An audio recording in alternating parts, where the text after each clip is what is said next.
구독을 통해 매주 새로운 내용을 받아보세요. 위 종목들은 우리 시장이 대세 상승의 흐름 속으로 나아갈 적에 상승세의 가장 중심부에 놓일 수 있는 종목으로 다른 어떤 종목보다 관심을 갖고 지켜봐야 할 종목군이다.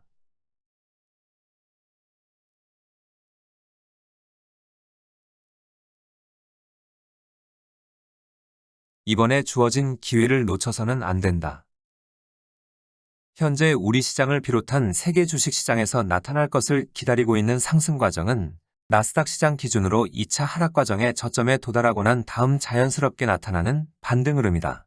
현재 나스닥 시장은 작년 11월 하순의 고점을 기준으로 35%에 달하는 하락폭이 발생한 상태이다. 지난 6월 15일의 저점인 1565포인트가 2차 하락 과정의 최종적인 저점인지는 아직은 분명하지는 않지만 최근의 행보를 보면 가능성은 커지고 있다. 나스닥 시장 기준으로 2차 하락 과정의 저점에 접근하면 충격적인 하락 과정이 나타난 것에 대한 잠재된 하락 압력을 해소하는 과정이 필요하고, 이런 잠재된 하락 압력을 해소하는 과정에 쉽게 밀려나지 않은 상태로 상승세를 지속하려고 하는 모습이 나타나게 되어 있다. 2차 하락 과정의 저점에 도달하고 난 다음 제대로 된 반등세가 나타나려면 강한 하락 압력을 진정시킬 필요가 있는데, 이런 강한 하락 압력을 진정시키는 방법으로는 한자리에 머물면서 급등과 급락을 반복하는 방법이 있다. 2020년 3월의 충격적인 하락 과정에서는 이 방법으로 잔여 하락 압력을 해소한 바 있다.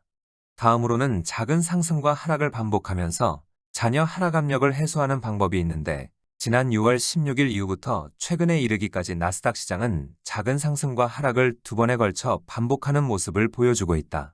이 과정의 이전과는 다른 모습을 보여주고 있다. 지난 5월 12일에도 나스닥 시장은 2차 하락 과정의 바닥권에 도달하는 모습을 보여주고 이후 작은 상승과 하락을 반복하는 모습을 보여주었다. 그렇지만 5월 미국의 소비자 물가지수가 예측치를 크게 넘어서는 상승폭을 발표한 6월 9일 이후 3일 동안 고점에서 11%에 달하는 충격적인 하락 과정이 나타나면서 세계 주식시장에 큰 충격을 준 바 있다. 이 시기 충격적인 하락 과정으로 인하여 나스닥 시장은 지난 5월 12일의 저점인 11,108포인트를 벗어나 지난 6월 16일 1565포인트에서 새로운 저점을 형성하였다.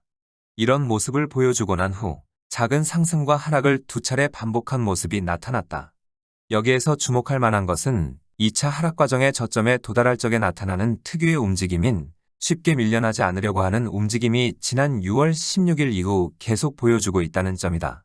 이런 움직임은 지난 7월 13일 6월 미국의 소비자 물가지수가 발표되었을 적에도 마찬가지였다. 6월 미국의 소비자 물가지수 또한 시장 예측치를 크게 벗어나 지난 6월 9일 이후와 같이 충격적인 하락 과정이 나타날 수 있는 상황이었음에도 이번에는 좀처럼 밀려나지 않으려는 움직임이 계속되고 있는 것이다. 이런 움직임을 보여주다가 단순히 좀처럼 밀려나지 않으려는 소극적인 움직임에서 벗어나 상승세를 지속하려고 하는 움직임을 보여주게 되면 현재 기다리고 있는 제대로 된 반등세가 나타나게 된다. 제대로 된 반등 흐름이 나타나면 실제 반등폭이 어느 위치까지 상승을 하는 모습을 보여주느냐가 중요하다. 2020년 3월에 발생한 충격적인 하락 과정이 나타났을 적에 나스닥 시장 내면에 새로운 상승세의 기운이 강하게 작용하고 있는 것을 보여주려면 9,400포인트를 넘어서는 것을 보여주는 것이 필요하다고 하였다. 당시 반등 흐름에서 나스닥 시장이 9,000포인트를 넘어서는 것도 어려운 상황이었다. 이를 넘어서는 상승세가 나타난다는 것은 나스닥 시장 내면에 새로운 상승 기운이 강하게 작용하고 있는 것이 된다. 그런데 나스닥 시장은 당시 반등 흐름에서 9,400포인트를 넘어 2020년 6월에는 10,000포인트에 도달하는 모습을 보여준 바 있다. 시장 내면에 새로운 상승세의 기운이 아주 강력함을 보여주었고, 이후 나스닥 시장은 16,000포인트를 넘어서는 위치까지 상승한 바 있다. 이번에 나스닥 시장이 2차 하락 과정의 저점에 도달하게 되면 자연스럽게 나타나는 나스닥 시장의 반등폭은 13,500-14,000포인트라고 하였다.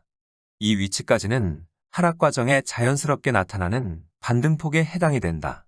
그런데 이번 나스닥 시장이 2차 하락 과정의 저점에서 제법 큰 반등 흐름이 나타나는 시기, 세계 주식시장에 새로운 상승 과정을 만들어내겠다는 의지를 드러내지 않을 경우 향후 세계 경제와 세계 주식시장은 감당하기 어려운 상황을 맞을 가능성이 높다. 어떻게 하든 나스닥 시장이 이번 2차 하락 과정의 저점을 깨고 내려가는 새로운 하락 압력이 작용하기 전에 세계 주식시장의 흐름에서는 새로운 상승 과정을 만들어내야만 하는 것이다. 만들어내지 못할 경우 향후 세계 경제가 안게 될 부담을 감안하게 되면 이번 기회에 새로운 상승 과정을 만들어낼 가능성이 대단히 높다고 할 수 있다.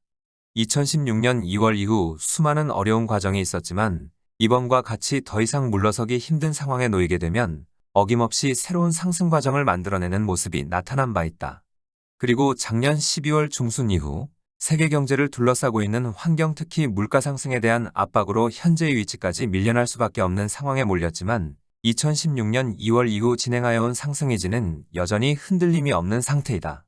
다만 시장의 큰 흐름에서 보면 별로 중요하지는 않지만 당면한 작은 현안은 나스닥 시장 기준으로 지난 6월 16일 저점이 2차 하락 과정의 최종적인 저점인가 하는 점이다. 최근 나스닥 시장은 대형 악재에도 좀처럼 밀려나지 않으려는 모습에 이어 이번 주 들어서는 조심스런 모습이기는 하지만 상승세를 이어가려고 하는 움직임을 조금씩 보여주고 있다.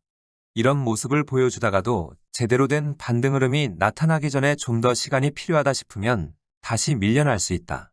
이렇게 밀려나게 될 경우 제대로 된 반등 흐름은 1개월 전후 시기가 늦추어질 수 있다. 중요한 것은 진행 과정에 어떤 모습을 보여주든 현재 기다리고 있는 제대로 된 반등 흐름은 나타나게 되어 있고 이 과정에 과연 새로운 상승 과정을 만들어낼 수 있느냐 하는 점이다. 최근 긍정적인 모습이 일부 나타나고 있다. 쉽게 밀려나지 않으려는 움직임에 이어 조심스런 행보이기는 하지만 상승세를 지속하려고 하는 움직임이 나타나고 있는 것이다.